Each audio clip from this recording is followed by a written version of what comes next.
Hello friends, आपका royal सिक्खू YouTube channel में आपका स्वागत है। आज मैं आपके लिए फिर से पौराणिक कथा लेकर आई हूँ।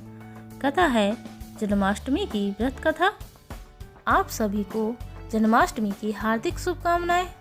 जन्माष्टमी यानी कन्हैया का जन्मदिन भाद्रपद माह के कृष्ण पक्ष की अष्टमी तिथि को मनाया जाता है। इस दिन भक्त मध्यरात्रि में कन्हैया का श्रृंगार करके भोग लगाकर उनकी पूजा अर्चना करते हैं। इसी के साथ कान्हा के जन्म की कथा सुनते हैं। मान्यता है कि कन्हैया जन्म से ही अद्भुत कथा सुनने मात्र से ही सभी पापों का नाश होता है।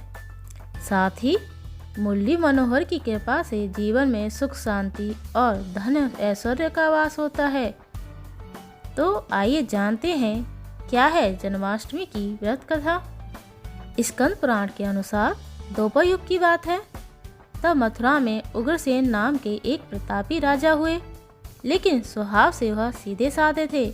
यही वजह थी उनके पुत्र कंस ने उनका ही राज हड़प लिया और स्वयं मथुरा का राजा बन बैठा। कंस की एक बहन थी जिसका नाम था देवकी। कंस उसने बहुत प्रेम करता था। फिर देवकी का विवाह वसुदेव से तय हुआ। तो विवाह संपन्न होने के बाद कंस स्वयं ही रथ हाँकते हुए बहन को ससुराल छोड़ने के लिए रवाना हुआ। जब कंस की बहन को छोड़ने के लिए जा रहा था, तब एक आकाशवाणी हुई कि जिस बहन को वह इतने प्रेम से विदा करने स्वयं ही जा रहा है, उसी बहन का 8वां पुत्र तेरा संहार करेगा। यह सुनते ही कंस क्रोधित हो गया और देवकी और वसुदेव को मारने के लिए जैसे ही आगे बढ़ा, तभी वसुदेव ने कहा कि वह देवकी को कोई नुकसान न पहुंचाए। वह स्वयं ही देवकी की 8वीं संतान कंस को सौंप देगा। इसके बाद कंस ने वसुदेव और देवकी को मारने की बजाय कारागार में डाल दिया। कंस की बहन देवकी ने कारागार में ही 7 संतानों को जन्म दिया और कंस ने सभी को एक एक करके मार दिया। इसके बाद जैसे ही देवकी फिर से गर्भवती हुई, तभी कंस ने कारावार का पहरा और भी कड़ा करा दिया। तभी भाद्रपद माह के कृष्ण पक्ष की अष्टमी को रोहिणी नक्षत्र में कन्हैया का जन्म हुआ। तभी श्री विष्णु ने वसुदेव को दर्शन देकर कहा कि वह स्वयं ही उनके पुत्र के रूप में जन्मे हैं। श्री हरि ने वसुदेव जी से कहा कि वह कन्हैया को वृंदावन में अपने मित्र नंद बाबा के घर छोड़ आए और यशोदा जी के गर्भ से जिस कन्या का जन्म हुआ है उसे कारागार में ले आए।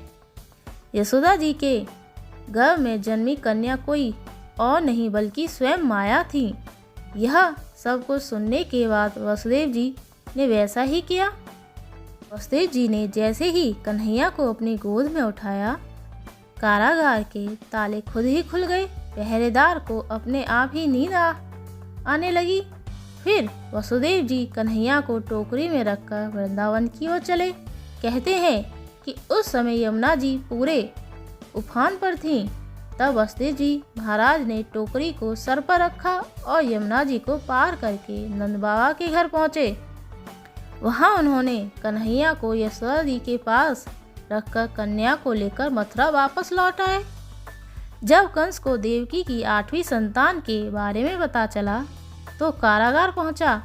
वहां उसने देखा कि 8वीं संतान तो कन्या है, फिर भी वह उसे जमीन पर पटकने ही लगा कि वह माया रूपी कन्या आसमान में पहुंचकर बोली कि अरे मूर्ख, मुझे मारने से कुछ नहीं होगा। तेरा काल तो पहले ही वृंदावन पहुंच चुका है और वह जल्द ही तेरा अंत करेगा। इसके बाद कंस ने वृंदावन में जन्मे नवजात शिशुओं का पता लगाया। जब यशोदा के लाल को पता चला तो उसे मारने के लिए कई प्रयास किए। कई राक्षसों को भी भेजा, लेकिन कोई भी उस बालक का बाल भी बांका नहीं कर पाया। तो कंस को यह एहसास हो गया कि नंद बाबा का बालक ही वसुदेव और देवकी की 8वीं संतान है। इसी युवावस्था में कंस का अंत किया। इस तरह जो भी यह कथा सुनता है उसके समस्त पापों का नाश होता है, साथ ही सारे कष्ट दूर होते हैं। कन्हैया की कृपा से व्रती में जीवन में सुख समृद्धि का वास होता है। राधे राधे। आप सभी को जन्माष्टमी की हार्दिक शुभकामनाएं। और आपको हमारी कहानी कैसी लगी कमेंट करके बताएं। और ऐसी ही कहानी सुनने के लिए हमारे चैनल को लाइक, शेयर एंड सब्सक्राइब करें। Thank you.